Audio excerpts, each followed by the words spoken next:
Good evening, everyone, and welcome to the CISN webinar series for 2020. And each month we're coming up with new interesting topics.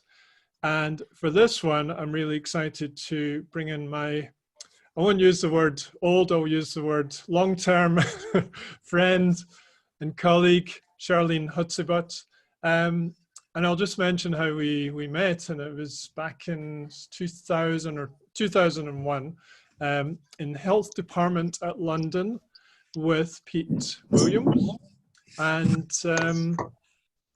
we had a great little strength and conditioning team going. Sorry, I'm just muting people as they come in. Okay. We had a great little strength and conditioning team, and we're kind of using the buzzword functional before that even came about. So Charlene is a Pilates instructor. She's a strength and conditioning specialist. She's a physical therapist by training, and she's still very much in that field. So very much almost like a veteran of personal training. And through that experience, she's built up a lot of different skills. So we still interact very regularly. We've gone slightly different directions, but we still collaborate on a lot of things. So this year I've brought Charlene in to lecture on module 3 of the CISN certificate course, which will be really cool. And it's on business. So it's kind of like, in a way, out of her comfort zone, but she's built up so much self-experience that it's perfectly within her comfort zone. And I was saying to her yesterday, actually better her to talk you through business than somebody who's done an MBA, because she's done the health and fitness kind of field. So has a good understanding of an inside knowledge. So I'm going to pass over to Charlene. But before I do that, I'm just going to mention that she likes interaction. And the way I normally run webinars is use the chat box, because there's too many on the call tonight for unmuting and talking, because we'll have a bit of talking over each other. So just in the chat box, I'll pick up the messages. If it's something relevant to what Charlene's talking about at the time, I will interject and throw in the question. If it's not, or more general, I'll hold it on to later. And hopefully we can have some Q&A time at the end as well. Okay, over to you. Okay, so let me just do my sharing thing and then we'll get rolling.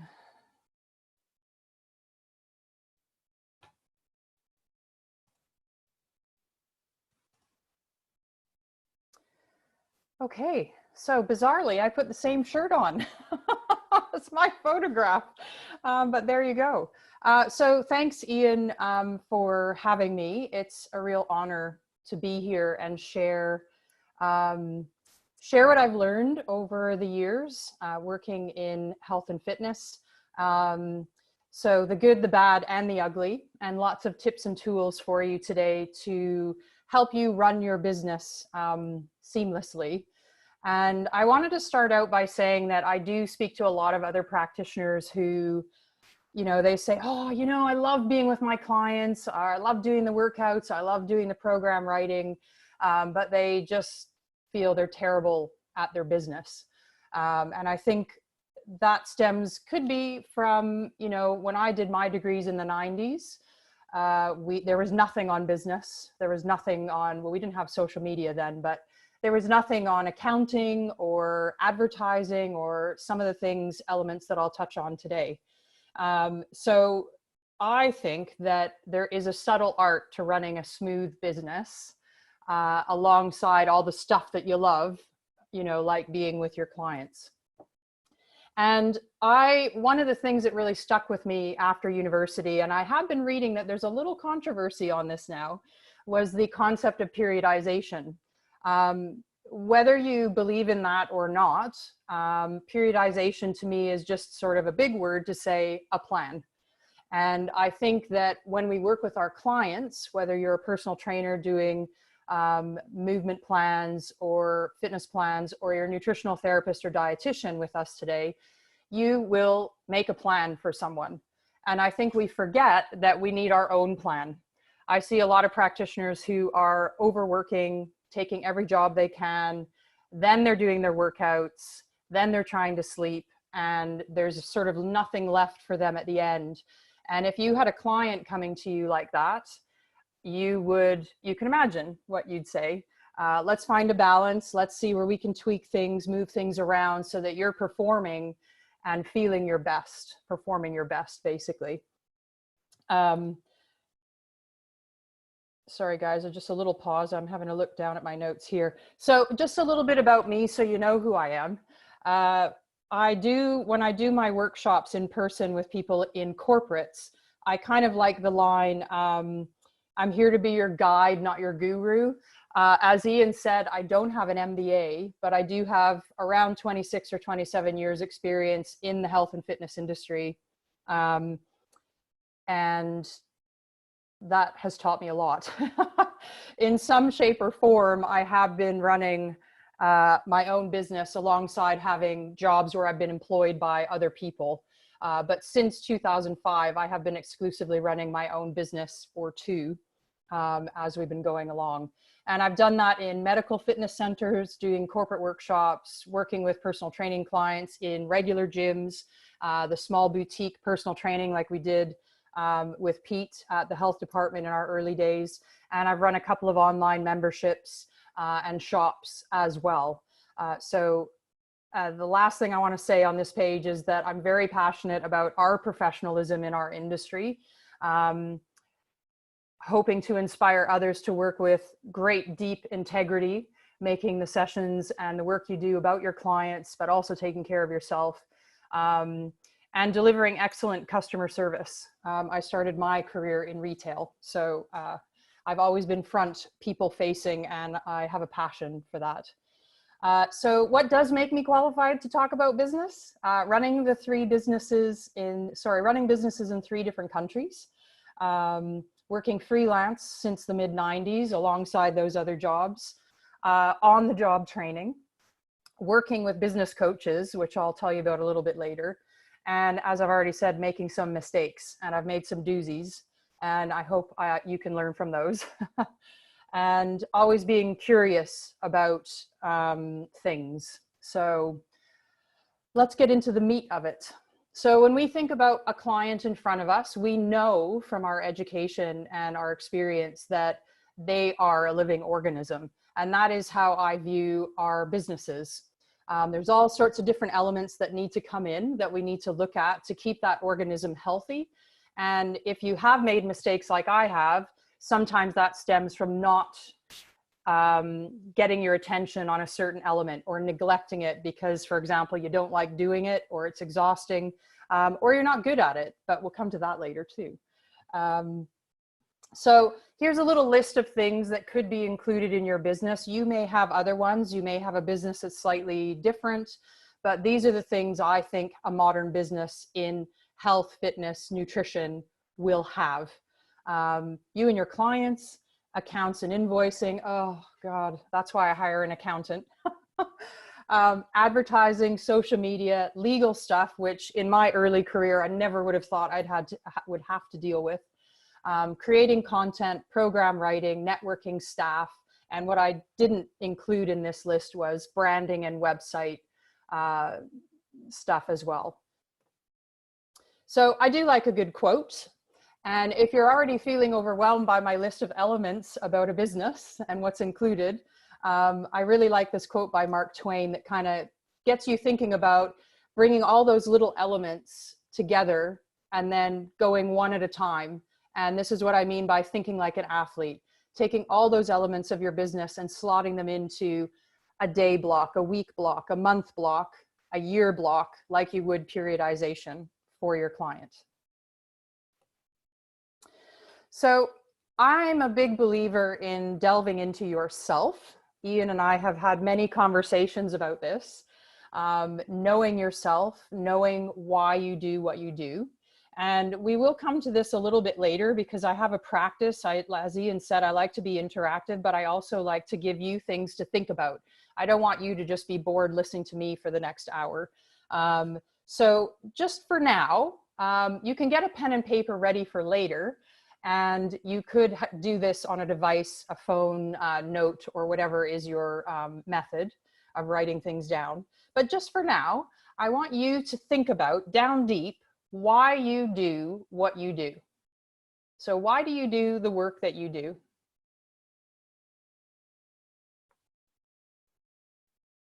And that's it. I just want you to let that roll around a little bit as we go along. Now, the book on the right, The 4-Hour Work Week, I recommended to Ian, or did you recommend it to me? I can't remember which direction that went. But that has a lot of great little tips in it from Tim Ferriss. One of the best ones I like is if you get overwhelmed by emails, he suggests setting a time or two in the day where you check your emails, do your replies, and then turn off the email again and go back to whatever your projects, your program planning, invoicing, whatever your other tasks are that day. And I really like that because it gives us a freedom from email. The other two, I devoured the book, The Success Principles by Jack Canfield last year. And I do have a short attention span in my life now when it comes to reading. I highly, highly recommend it. If you want to delve into why you do what you do, being more successful, strategies around that, and loads of great practices on that, and also a bit about self-worth and how that can inform your life and your business, your love life, all of those things. That is a book I highly recommend. I think the type of people we have on this call today, I think you'll really like that. And then The Big Leap by Gay Hendricks. I like this book because it touched me in certain ways about limiting beliefs. And you may be dealing with those things with your clients. They may have ideas or limiting beliefs in their head on why they can't be number one in their event, or why they can't lose the weight they want to lose, or be healthier, or make those healthy choices. So the one great concept in The Big Leap for me is upper limit thinking. So you may be cruising along and everything's going really well in your business, for example, and then you start worrying about something or you create a problem. And that's what Gay Hendricks calls upper limit thinking. And you're basically holding yourself down, you know, below a ceiling where you think that's it for you. So if that resonates with you, I highly recommend that book as well. So let's get into the elements of a business. This one, the first one, is about your clients and your niche. So again, we're going to get into this as a practice a bit later. But for now, like I did with your why, I just want you to let it roll around in your head. Who is your ideal client? Is it a woman in their 40s with young children trying to perform well in triathlons? Is it a young man who's 20, who's on a football team, who wants to get to the next level? Or get onto the first team. So just think about that for a moment. And that is meshed in with your niche in health, fitness, or nutrition.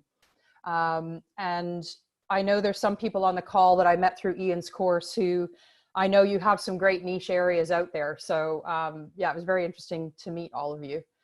So we'll come back to that. Now, accounts, this is the one that bores me to tears. I am not a numbers person.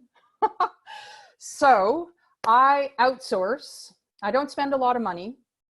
I outsource entering my expenses into a spreadsheet. I know that's probably really simple, but I don't like doing it, and it's too energy consuming. So I get a bookkeeper to do that for me at the end of the financial year. And then I send that on to my accountants who do my taxes, and I get my paper from the government, and I know how much to pay or how much I'm getting back. And that makes my life so much more free. And it doesn't have to cost the moon. Start asking around with your friends or your colleagues if they have an accountant they really like, or a bookkeeper, and I bet they'll refer someone great to you. Now, I have at the bottom here, sorry, let's go to the middle one first, when. I think this is one of those elements like invoicing, for example. You can slot in once a week, or depending on your business, maybe once a month. But I think it's important that you're getting paid, and getting that invoicing done and out there is really, really important. And also, I'm just going to touch on here, because I don't think I put it in anywhere else, that if you are doing sessions before you're getting paid. This is one area I will highly suggest, because I'm guiding you, not being your guru today, right? I highly suggest you take payment before sessions. Now, the reason I say this is because it's easier to implement cancellation policies because the client has already paid you. It makes you feel better about the process, and then you don't have to chase people. You would not believe the amount of physiotherapy friends I have. They charge after the session, and then they're constantly chasing for money. And that is not a healthy place to be. It's really frustrating. If you do have a busy business, you may have to employ someone to do the chasing for you because you don't have time, and then you're spending more money on it. So I do suggest you ask for the money up front, whether it's one session, a pack of 5, a pack of 10, or if you're doing ongoing training, you could do, I've never done this, but I've had personal training friends who have done a direct debit for their clients per month, and then they get 2 sessions a week. That's another option for you. Now, how much to charge is an interesting one, because I think that is wrapped up in bringing our industry up in its professionalism. I think it's really important that you charge what you feel you're worth. And, you know, you might want to work on, that's where you could work on your self-worth. And that can be mixed in with what the going rate is in your area. So for example, in personal training in London, maybe we could charge more than out in the country somewhere in South England or North England, where there's smaller towns, they may not want to pay as much, and that's just the going rate there. But you should also think about what your services are, how much time they take for you to work with that client, do program writing, do any extra communication with them, and also what your skill set is, your education and your experience. So I guess in my mind, when you're just starting out and you're just out of university or out of your certificate program, perhaps you're in the lower end of the scale as far as what you're charging, but you can quickly step that up as you gain more experience. So yeah, just coming back to self-worth, delve into that a little bit. I think that's really, really valuable. So online advertising, I've learned a lot here. And I've spent a lot of money on, I won't tell my husband, but I've spent a lot of money on Facebook ads and gotten nothing back. So that's one of my lessons and one of my mistakes I've made. I should have just hired someone who is an expert in the area and go from there. So that is a suggestion I'll make to you. Unless you already know about online advertising, you've done some coursework or webinars and you're feeling confident, then by all means go for it. But my husband, I'll get to his business a little bit later just to give you a few extra bits of information. But we hired someone who is an expert in advertising campaigns on LinkedIn and Facebook. And we ran a 12-week campaign with her where she put one thing out every week. It saved me about 4 or 5 hours of work. And it was fabulous. And it did bring us business. So yeah, there is something good about hiring an expert on that. Social media, I am going to do a whole section on this, but I just thought I'd put it in because it makes sense to me to have everything on its proper list. So we will come back to that.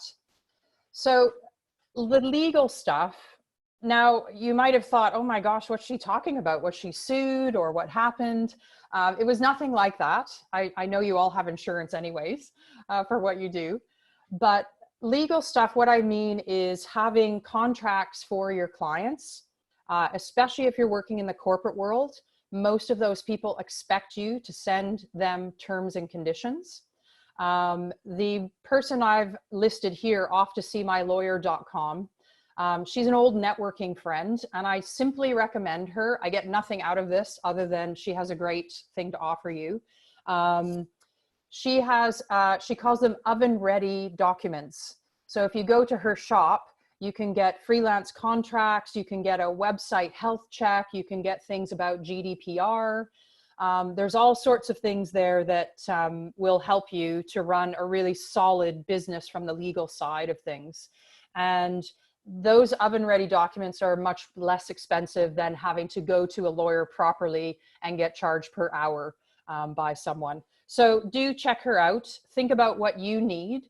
If you are running an online shop, you do need to be GDPR and data protection up to date, and make sure that you have terms and conditions on there, privacy policy, and terms of business. So those are really valuable things as well. Now, creating content. Back in 2008, I started running an online membership with a business partner who happened to be a nutritional therapist and a yoga instructor. And we were all revved up. We were doing this in-person, health and fitness program in London. And we thought, this is great. Let's put it online. And we used one of the early membership platforms. And we just gave it all away for free. And then when we wanted to charge for it, nobody bought anything. So that was a big learning experience as well. We know much more now about online memberships, how they can run, giving a freebie to get someone's email to then communicate with them more, and then upsell them to the next thing and the next thing. So that's a whole science in itself as well, which if I was doing more of that, I would definitely hire someone.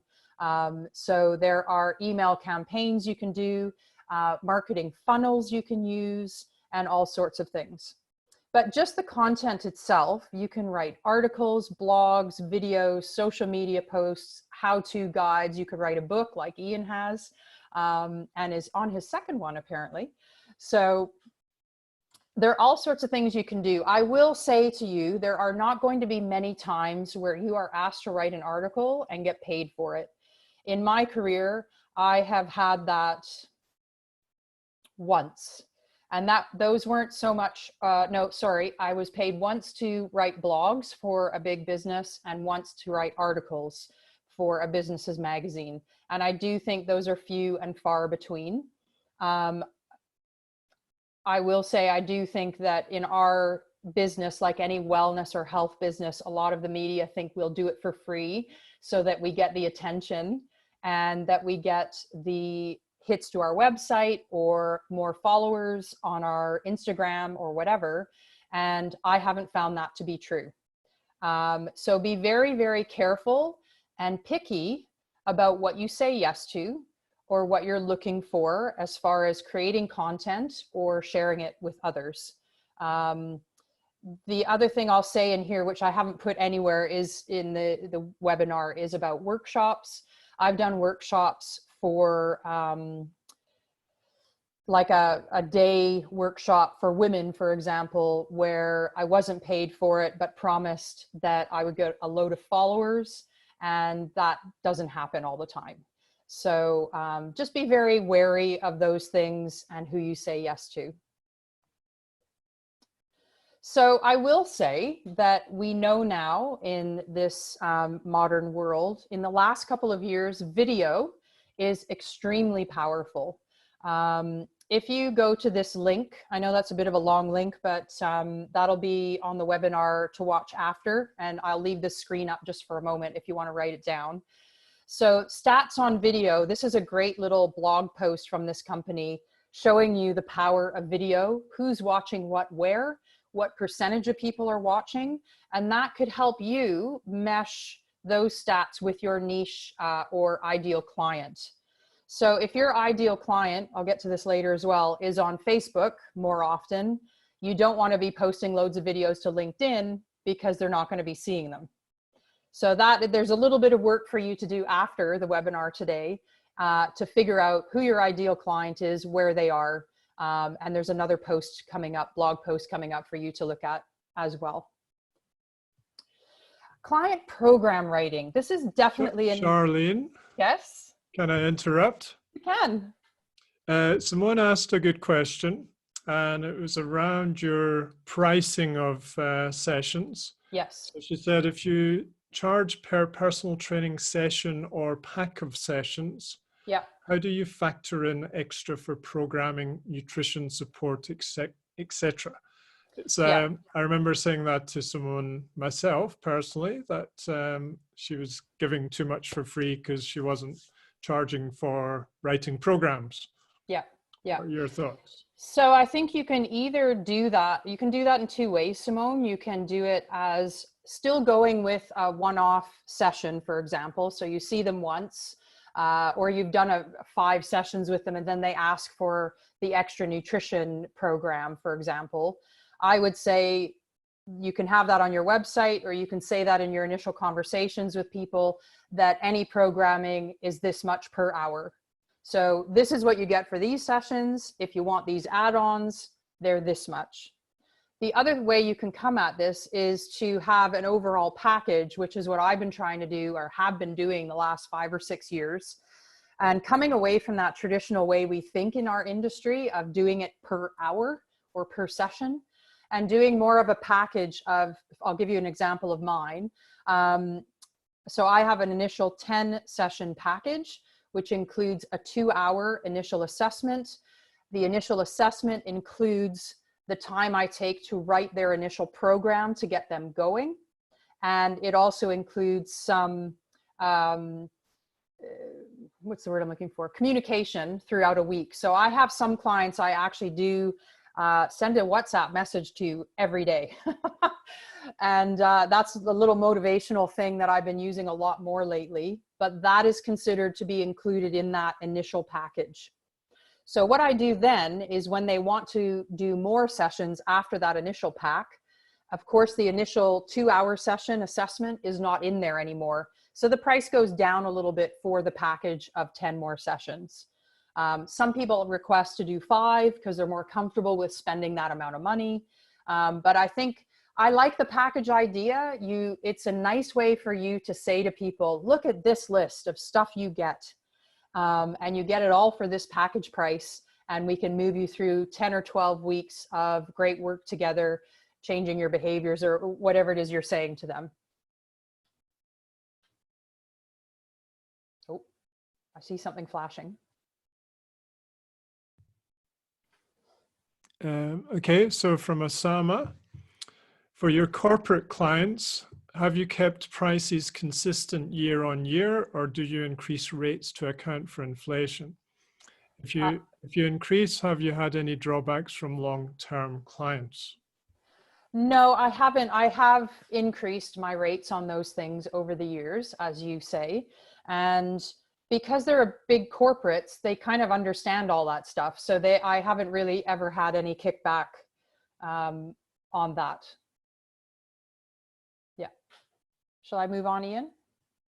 Yeah. Okay.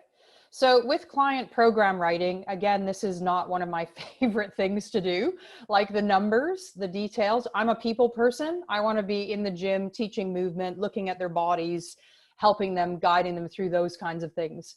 So what I suggest here is, I'll give you an example of how Ian and I used to work with one of our former clients. I saw this woman for her strength and conditioning and Pilates core work.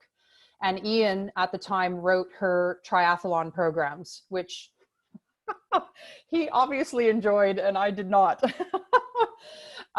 So that's something you could do. You could timeshare a little bit with another colleague. Obviously you would get them to pay. They would get paid for that time. You can sync that into your package somehow, or you could have the client pay for that extra program writing with the colleague. There are ways you can do things with forms online now. So my initial assessment, this took me years to get to this point, but I had a graphic designer design me a PDF form. So when I'm with a client, I'm entering the stuff into the PDF form.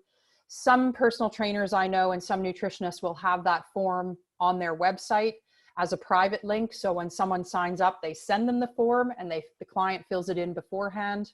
That's another way to get things done easier. And there's some, I can't remember the woman's name, but I'll try and find it and send it to Ian to put in the package of information for after.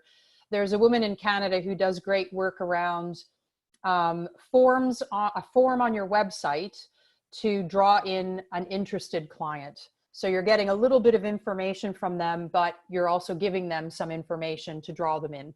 That's really all I can say about that, but I think the work she's doing is really interesting. And then also the thing that I know there's more out there on this than I know, some of you may know more, draw on templates. So you may have an exercise program template where you can pull out different exercises. You may also have your own bank of photos to do that now. But I think any way you can shorten that time on the program writing is really valuable. Now, networking, I've always been, because I've already mentioned, I'm a people person. I've done loads of networking in person in London. I've done loads of networking just talking to people I know and saying, oh, I'm looking for this kind of person to connect with, or my client needs this kind of nutritionist, for example. Do you know anyone? And so there's a lot of talking and a lot of asking, and sometimes people will say no, and that's fine. I think we all need to get used to people saying no to us. If we do ask, we might get that. And connecting with potential clients, you could do that via LinkedIn, though I have to say I'm not a big believer in cold call LinkedIn messages or DMs. Some of you out there may be more comfortable with that, but I don't like it when someone cold call DMs me on LinkedIn, so I don't choose to use that method. But we all have different ways of working. So client sessions, this is a really interesting one, I think, at the moment, now that we've all been on lockdown in whatever countries we're in. Because I had used Zoom before for client sessions, clients who traveled for work, and I would see them in their hotel room for a workout. I already knew that. I've already done loads of live video streaming on things like Twitter Live and Periscope and Facebook Live. So I was already comfortable with the camera and camera shots and how you place things. So virtual sessions, I think, are going to be the new thing. We're forced to do them at the moment, if you've chosen to go into that, simply to keep our businesses going. But I do think from a business perspective, and here's my example, I have a lovely client who I'll show you later who lives in North London. So when I go to see her on a Tuesday at 9 a.m., I leave the house at 8, I get on the tube, I go to her house, I arrive, we do the session, and then at 10 o'clock I leave and I come home to the office and I get home at 11. So that's 3 hours of my time to get paid for 1 hour. And it's kind of a no-brainer when you think about it. Look, it's lovely to see people in person, but if for some people you can make it work virtually, it will save you a lot of time and energy. It'll save you money on commuting, on public transport, or putting gas in your car.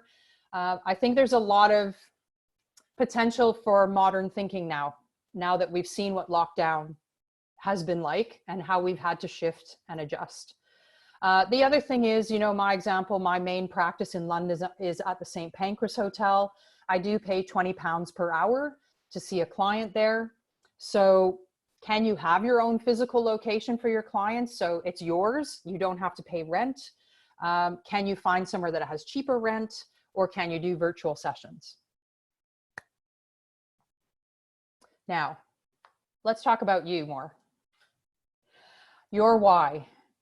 And this is something in Jack Canfield's book that is really, really powerful. So I asked you at the beginning of our session to think about why you do what you do. And Jack Canfield gets into a lot about what is your purpose in life. And I think for me, because of my background, my family history, I've thought about this a lot. I'm a people pleaser. I love helping people and I love moving my body. So for me, it's really natural to want to help people discover how they could move their bodies well and the benefits they can get out of that. So that is some of why I do what I do. I love the idea of thinking about when you're in your flow. So for me, when I'm in, especially new clients, when I'm teaching them movement patterns in a session, that hour flies by. I hope it does for them. But for me, I am in my flow. Nothing else is in my mind except the client and what we're talking about.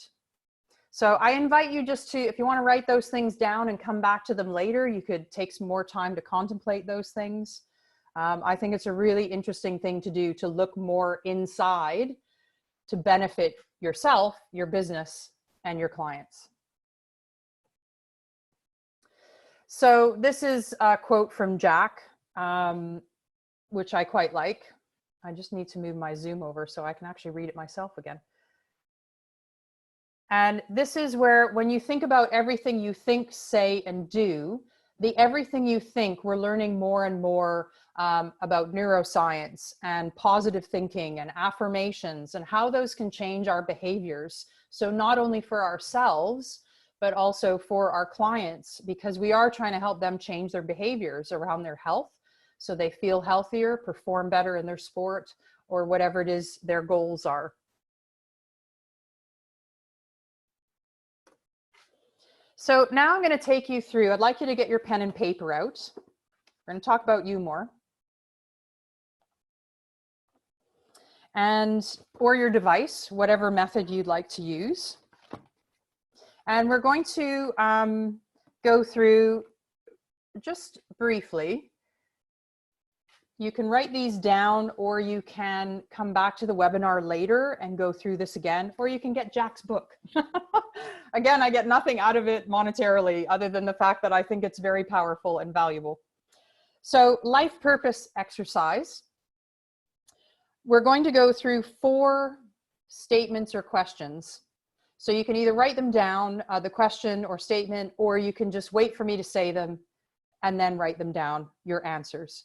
So the first one's very straightforward. List 2 of your unique personal qualities.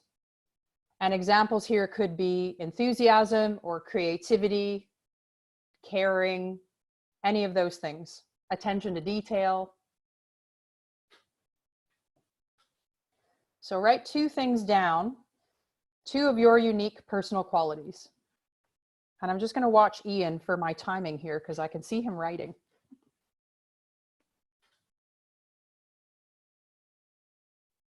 Okay, so the second statement or task is to list 1 or 2 ways you enjoy expressing those qualities when interacting with others, such as to support or teach or inspire.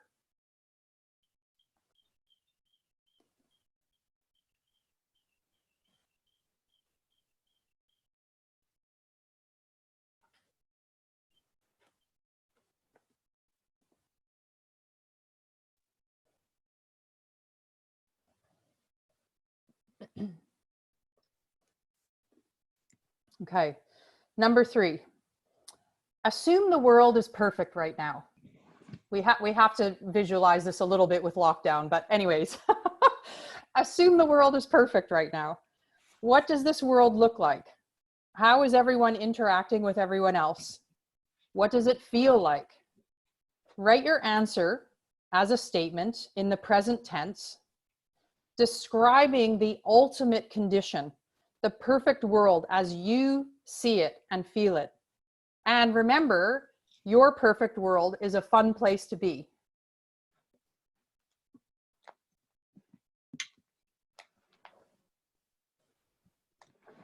And if you're sitting struggling a little bit, I'll just give you an example from the book, which is everyone is freely expressing their own unique talents, or everyone is working in harmony.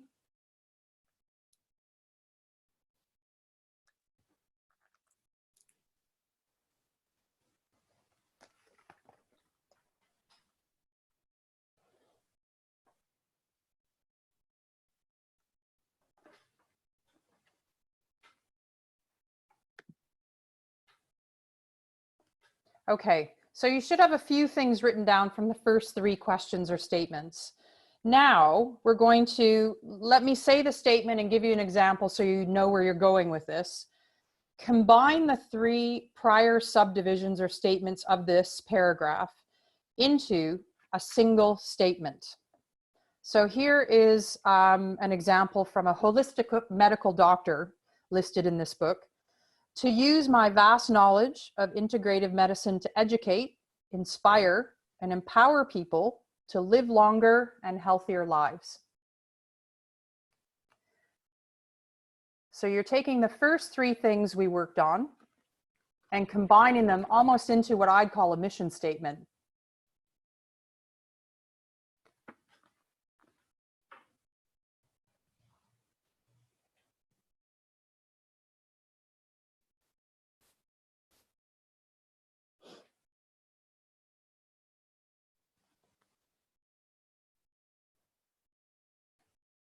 Okay. So again, I'm just timing on Ian finishing there. I'm going to leave that with you. I'm sure that Jack Canfield may have a bit on that, the life purpose exercise on his YouTube channel, possibly, or it's definitely in the book. But you can come back around to that and see how you want to shape that for you. So just coming back to the self-worth thing, it's a big thing. I've struggled in the past with charging what I'm worth. I think if you use your scientific side of your brain, which many of us in this room will have, if you think a bit about what you charge simply from your time that you are devoting and giving to a client, then it makes a lot of sense that you want to charge what you're worth. But sometimes we have those limiting beliefs I mentioned before that hold us back. So I invite you to work on those things in yourself. If you think you're sitting there thinking, oh yeah, that's kind of making sense to me. There is a reason I'm not asking for more money. And it's okay to ask for more money. It's okay to be paid for what you do. So let's talk about your ideal client. So what I'd like you to do now is, again, write down with whatever method you want, your ideal client as close to the age you think they would be, or they already are. Maybe you're with your ideal clients already. The activities they want to participate in, what their goals are, what their job is, and what their lifestyle looks and feels like.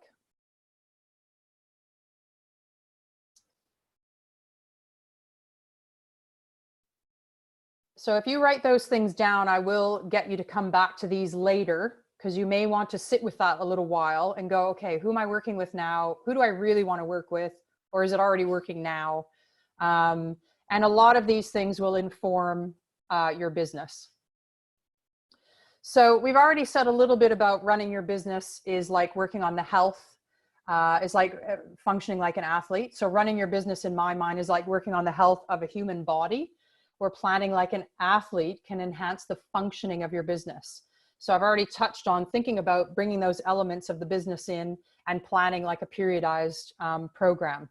But also my little note there you can see on the screen is be aware of what you need. So if you're working so hard with your clients and doing so many hours of work and you're not getting your own workouts in, or you're not sleeping well, or you don't have time to cook all that great food that you love to eat, that serves you, there's an out of balance thing happening. So I think you need to address that. So social media, I put this girl on here because I just love her hair, but also because when I talk to people about social media who have only dabbled in it or never really used it, they get these horrified looks on their faces. So let me tell you about this quote. Luck is what happens when preparation meets opportunity. Now, I kind of knew this was true when I read this quote previously, but when lockdown happened, my husband, who is a professional actor, he's been running a pub quiz business for 14 years. And because he's been so busy the last couple of years, I've been helping him with his business in the office and with advertising and social media. So we put together a shop where he has pre-written quizzes on his website. We have a few other things in there, and we worked really hard with our SEO, our website, our blog writing, and our advertising woman I mentioned already, to get ourselves ranked at the top of Google when anybody enters something like pub quiz company, corporate event, corporate pub quiz, all those things. So we were kind of cruising along, building our business, and then lockdown happened. And that's when the opportunity came for us. We'd done all the groundwork like an athlete would in their fitness building and early stages of a periodized program. We'd done all the groundwork, and all of a sudden this opportunity came with lockdown where everybody's looking for a game or a quiz online. And it gives me I'm getting goosebumps right now thinking about it. In the middle of April, we had a week, magical. I have no idea how it happened. We had 10,000 hits on his website, which if you've been dealing with your website or you talk to bloggers, that's a big deal. It's come back down now. I think that's tracking with feelings of lockdown. Oh, I'm more comfortable now. I don't need to look for stuff to do. People are knowing what to do. So I do love that. Luck is what happens when preparation meets opportunity. You could use that with your clients as well. So social media. If you don't think social media is powerful, read this stat. 84% of consumers will buy from a brand they follow on social media over a competitor. And I'll just leave this up for a moment. If you want to write out that sproutsocial.com. That's a really great blog post to look at for social media stats of what types of people are using what social media platforms to help you then compare that and mesh it with your ideal client. So you know where you should put more time into your social media.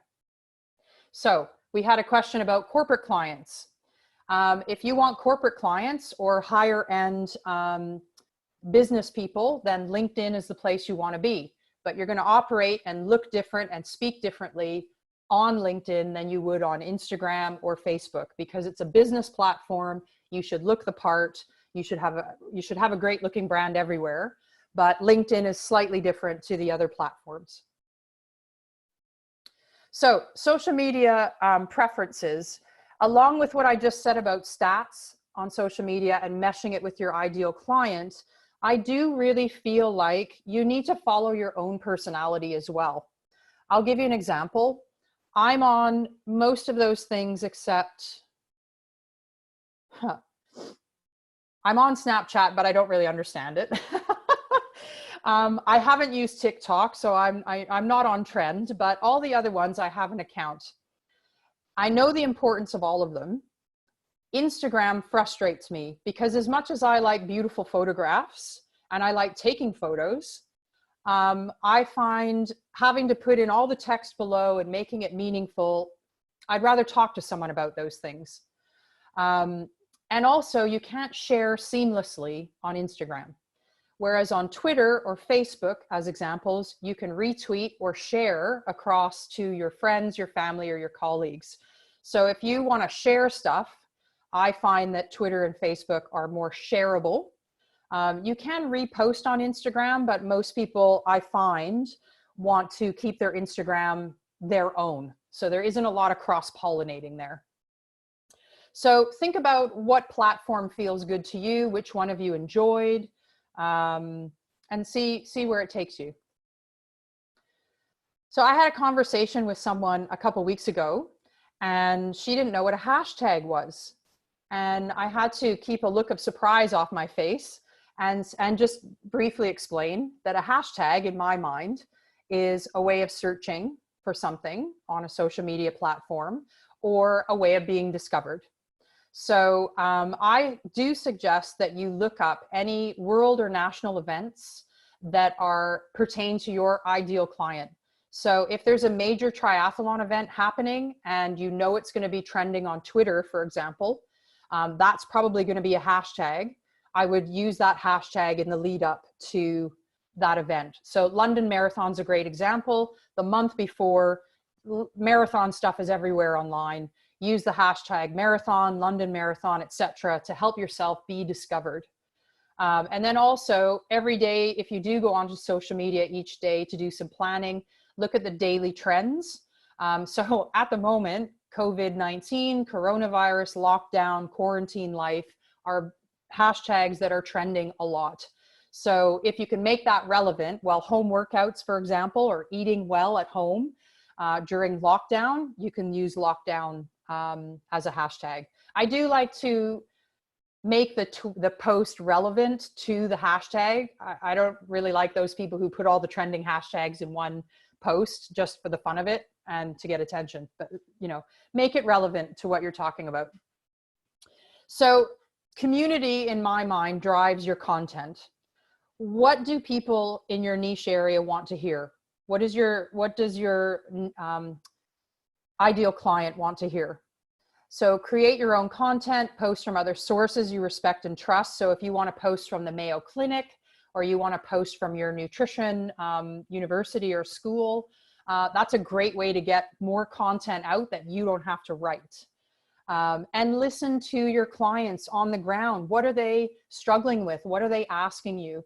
And you can even go so far as to look for those ideal clients online and look what conversations they're having to inform the content that you are sharing. And on social media, if you have an account somewhere, please interact with people that talk to you.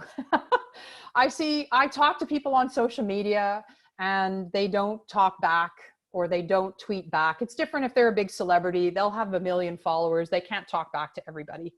And actively listen. Again, look at what people are talking about and respond to people. So just a question, Charlene. Yep. From Paul. Hi, Paul.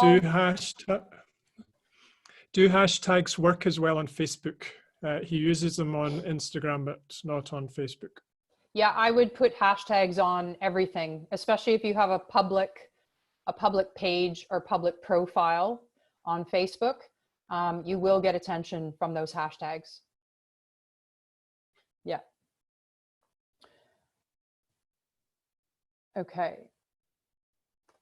So this is an interesting conversation, I think, because I do say to people who are just starting out in social media, have a plan, write a bit of content, write some tweets or some Facebook posts, or think about what video content you want to do, and then plan when you're going to do that in a week. So that it feels overwhelming if you think, oh my God, I've got to post something today. What the heck? What am I going to post?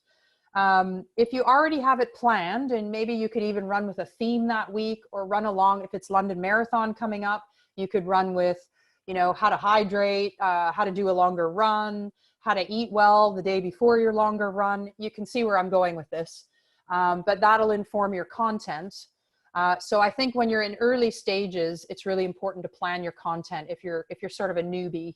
And then plan content later does help those of us who get really busy and our businesses grow, so that you can then pre-schedule some of your content.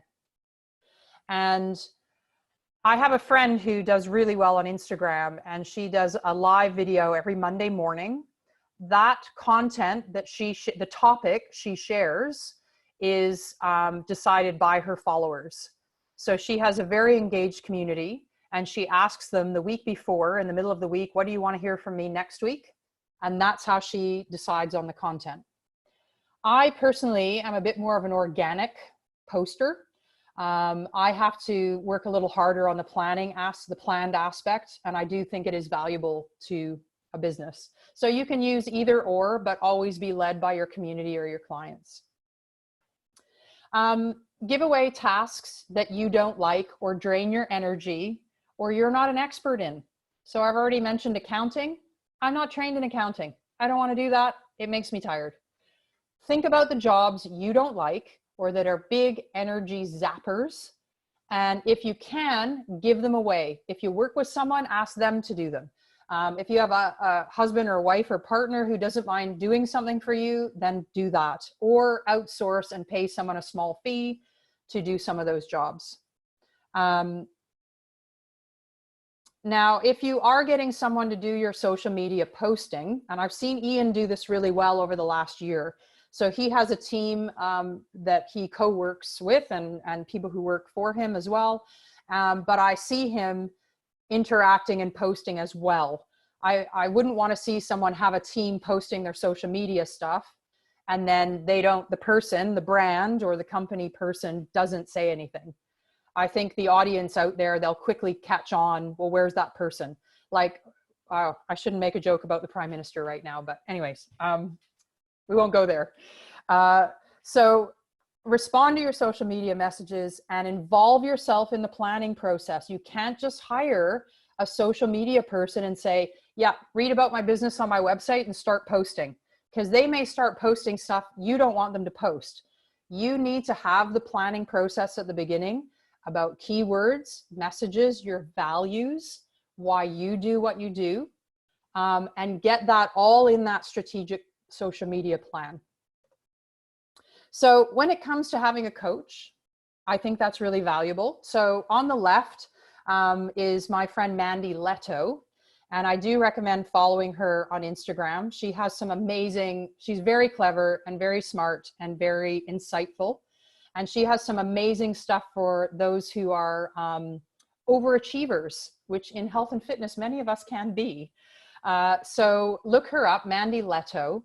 Now, the reason I'm mentioning her is because she has become a friend, but in the beginning we were kind of coaching each other. So we'd catch up on a Monday morning and say, what are you going to do this week? Yeah, okay, I'm going to do those things. What are you going to do this week? And then we'd report back to each other. So that's a way of getting a coach. She happens to be a coach, but you could have a friend who's a personal trainer, another nutritionist, and just simply check in with them each week.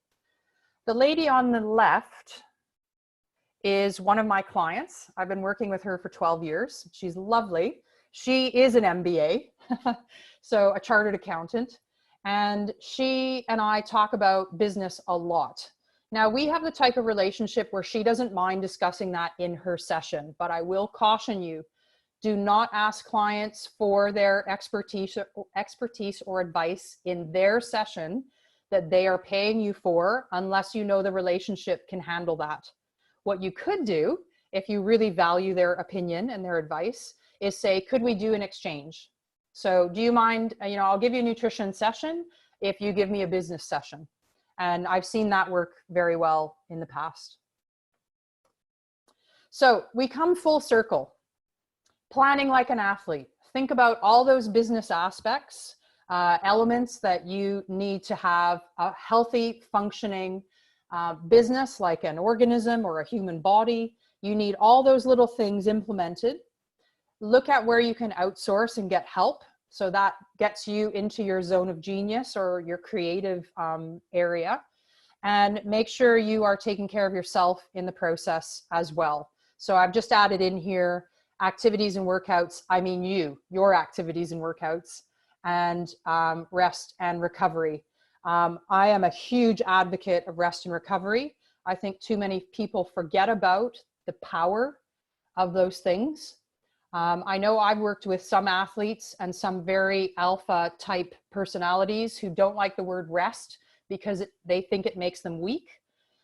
So I use recovery with them and I explain the value of it and how that will help them perform better later if they get that recovery in their plan.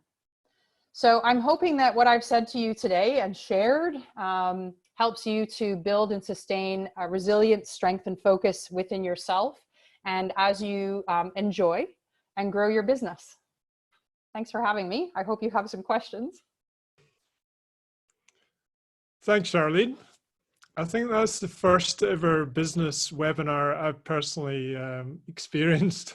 Oh, good. It was really, really interesting. It's lovely to learn outside your own box.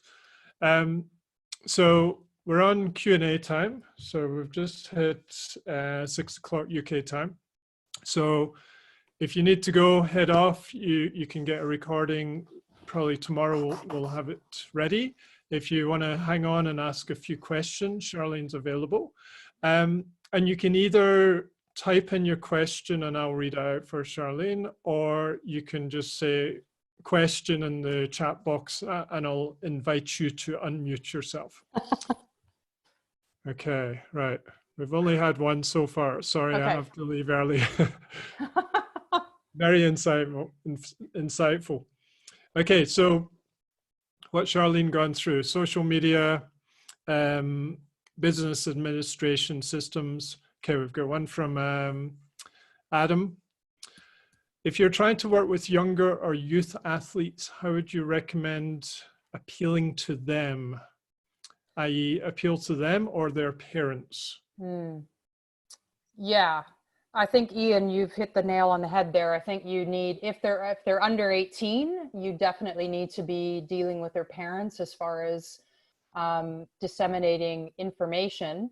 But having said that, whatever information or ads you're doing, you do need to appeal to that younger generation. So if your ideal client is a 14-year-old high jumper, for example, you need to think about what their interests are, what colors in a brand they'd like, what language they use. And then of course, any of the business stuff, you have to tailor to the parents.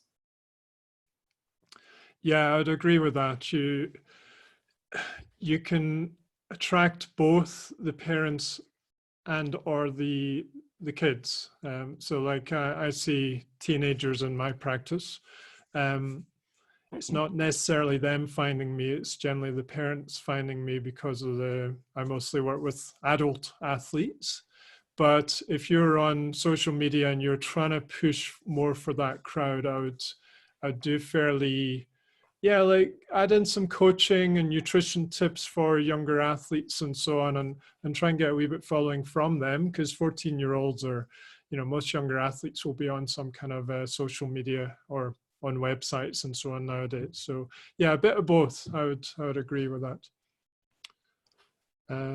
Okay, any other questions?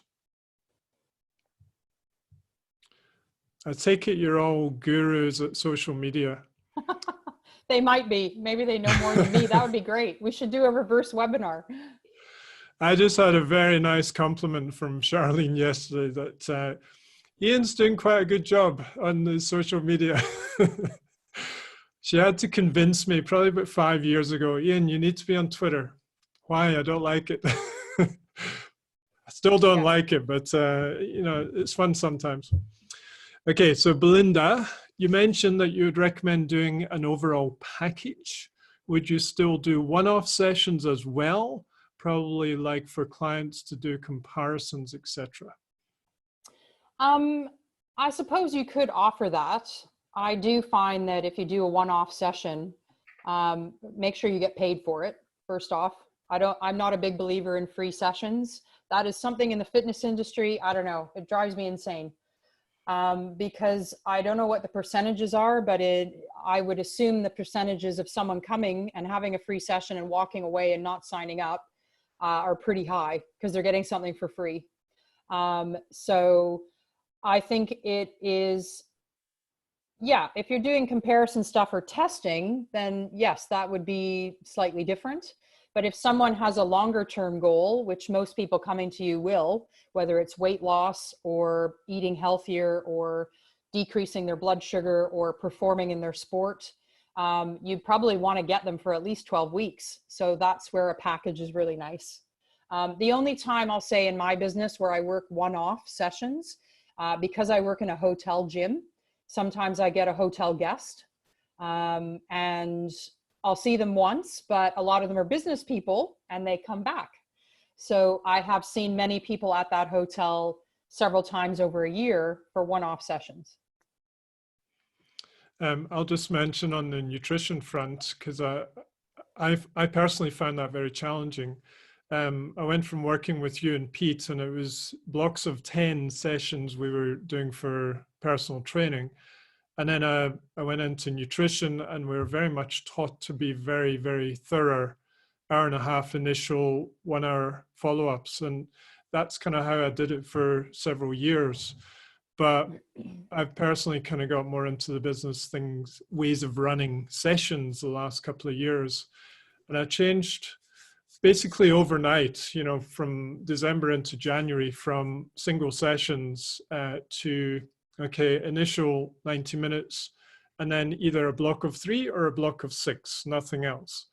And I saw my revenue go up probably 25 to 50% over that time.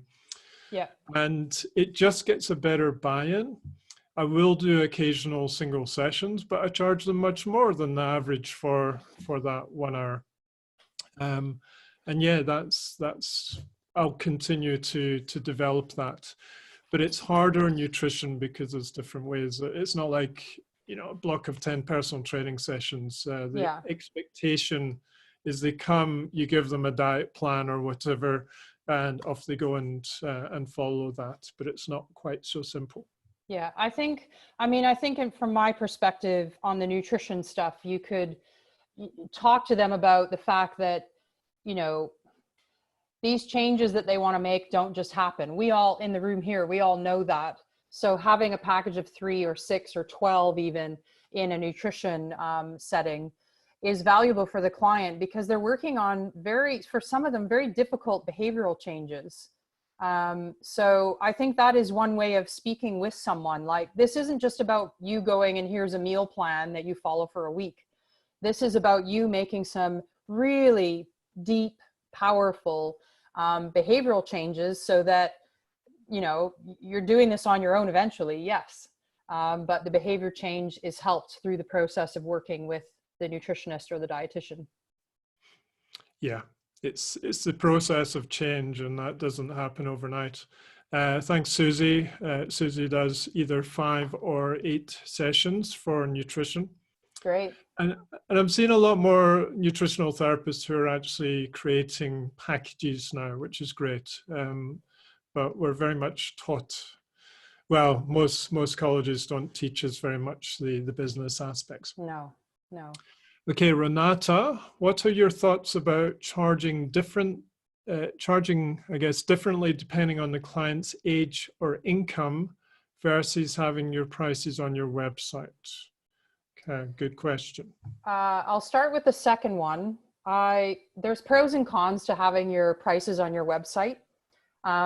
If the pros are, people see it, they can make a decision, they'll either come or they don't. You'll weed people out who might be, I hate to say it, but you know, they're wasting your time if they give you a call and then they go, oh, I'll give you a great story here.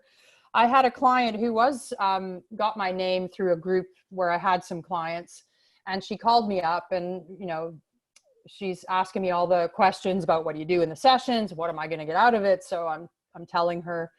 And at the time I was charging, I'll tell you, I was charging 90 pounds for the hour.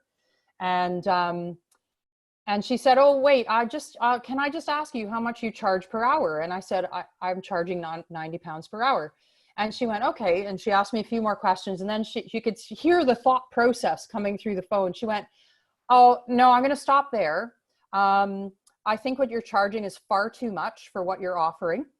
And I'm going to let you go because I'm not going to take you up on your service. And before, you know, that moment before you've hung up the phone and oops, you've said something silly, I heard her say 90 pounds. So, you know, if you have the prices on the website, you'll weed out people like that who either don't value your service and what you're charging and what you have to offer, or can't afford it. That's fine. If you have people who can't afford your price, I had to get used to that because I wanted to help everybody, but you can't help everybody all the time. So I think you need to think about your ideal client. They'll probably have a price range as well on a price point and go from there. Sorry, what was the first part of the question? I got sidetracked. Charging different prices based on the client's age and income. I think that's a personal choice. I guess I'm coming more from the perspective of choose your ideal client, choose your rate based on the going rate, your skill set, your experience, your education, and stick with it. I think I don't know, you can seesaw between people but on the other hand, if you're passionate about helping people who might not be able to afford a more expensive session, then that's great. You know, we're all in this for different reasons. And I think we have to choose what we want to do that makes us feel great. Yeah, there's different scenarios. I would throw in corporate. You can generally throw a percentage onto your normal, but obviously not if you widely publicize your prices at X. You can't suddenly charge the corporate higher than that. You need to kind of select, you know, individually. And yeah, I think a good point. You can choose to charge certain people a little bit less. I'm going to be in a situation. Not to the detriment of you and your business, though. I wouldn't drop your price so far that either you feel resentful because you've dropped it so far and you're putting out a lot of time for that service. I think that's a really important thing. Sorry, Ian, I interrupted. No, fine. I'm emigrating back to the UK this year, and the rand is very, very weak. So I need to transition to the UK, and I'll be pricing myself in pounds again. But when you translate what I'm intending to charge over to rands, it's going to look ridiculously expensive. So I will give rand pairs a bit of a discount for a period as I transition more to British clients again. Yeah. So Another way that if you wanted to work with clients who couldn't afford your top price, I do some wellness and fitness mastermind groups online where I work in a Zoom setting and have 4 to 10 people only. And we do more mastermind planning sessions where we discuss what their goals are that week. Then we meet again the next week. So they pay less per person, but actually you make more for the session. And I do sell that as a package. So that is a 6 or 12 week package where they pay for the package. They come and meet me every week with the group. But if you break it down per week, it is cheaper per session than if they saw you one-on-one.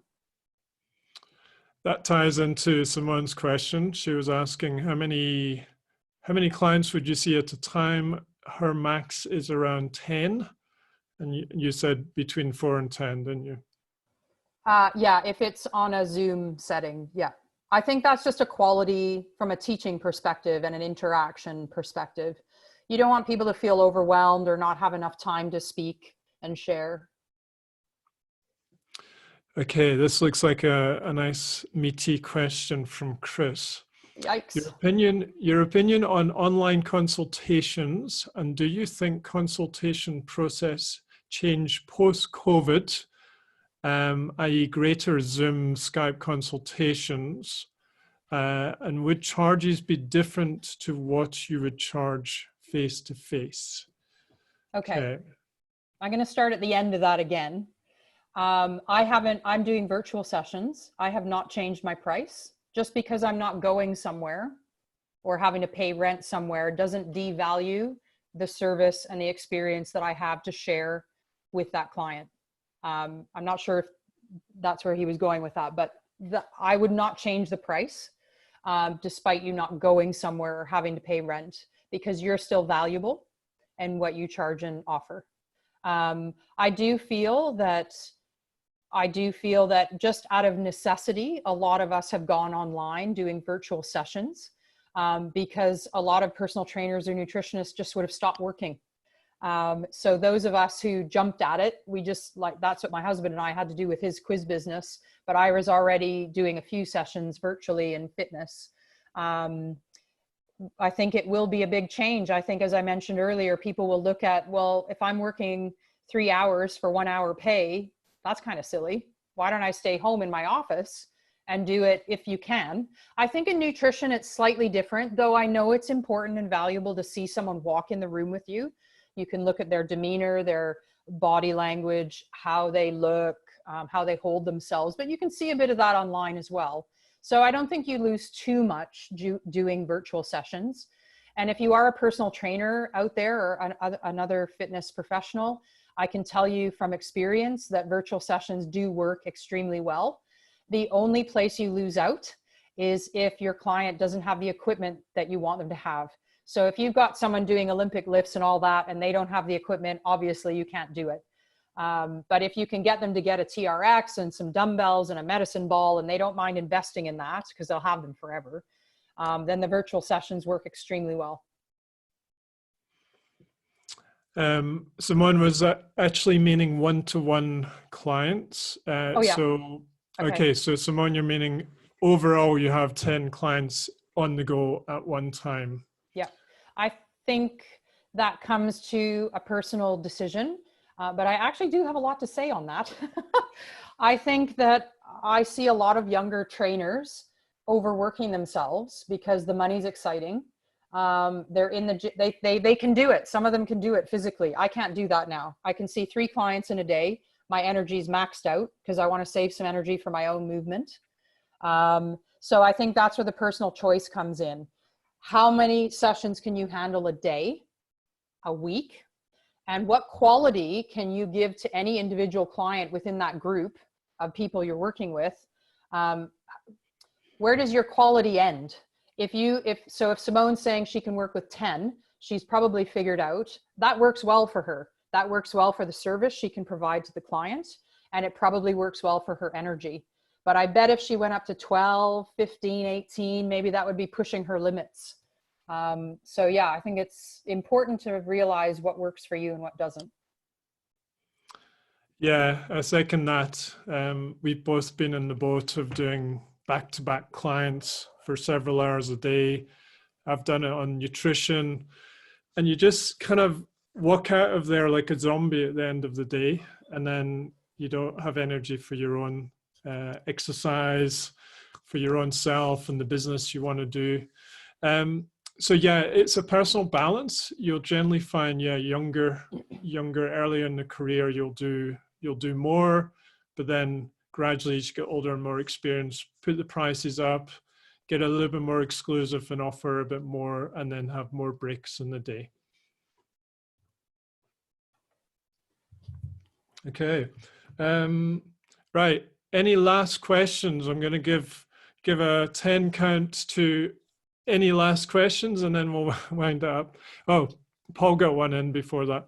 Okay. Do you set aside a regular period each week to deal with social media to establish a routine? Yep, and I think that I said earlier, that's part of me. I do struggle with that a little bit, but I try and put in an hour or two at the beginning of the week where I pre-schedule stuff, posts. So you can use something like Hootsuite or TweetDeck, things like that, where you can cross-pollinate and post to all your different accounts. There is a plugin that I use in the back of my WordPress website that does, I can't remember the name of it right now, but you can pull in all your social media, and then you can post out your blogs you can schedule all your blogs to go out automatically. So for me, I like that because I can get a little bit of the stuff from my blog, the information I want people reading, out on my Twitter without me having to sit there for 10 minutes going, okay, here's the link, here's what I want to say, and here's the photo I want to use. This way, it just pulls it out. The photo's already there, the text is already there, and it posts it. So yeah, I think it's valuable to plan, especially if you don't like social media. Planning it and pre-scheduling it is a great way to start. Thank you, Charlene. Thank you. That's wonderful. We had quite a few questions there at the end. So I really, really appreciate that. And we've had lots of nice feedback from people already leaving the meeting. Oh, good. And we look forward to a bigger version of this in September. Yes, well, there'll be more time for the personal practice stuff than we had tonight. Great. Yeah. Thanks everyone for joining us, and we'll be in touch soon to let you know about next month's webinar. Oh, and we're starting the first online course of the year next week. So if anyone's been sitting on the fence thinking about it, just give us a shout. Okay, bye for now.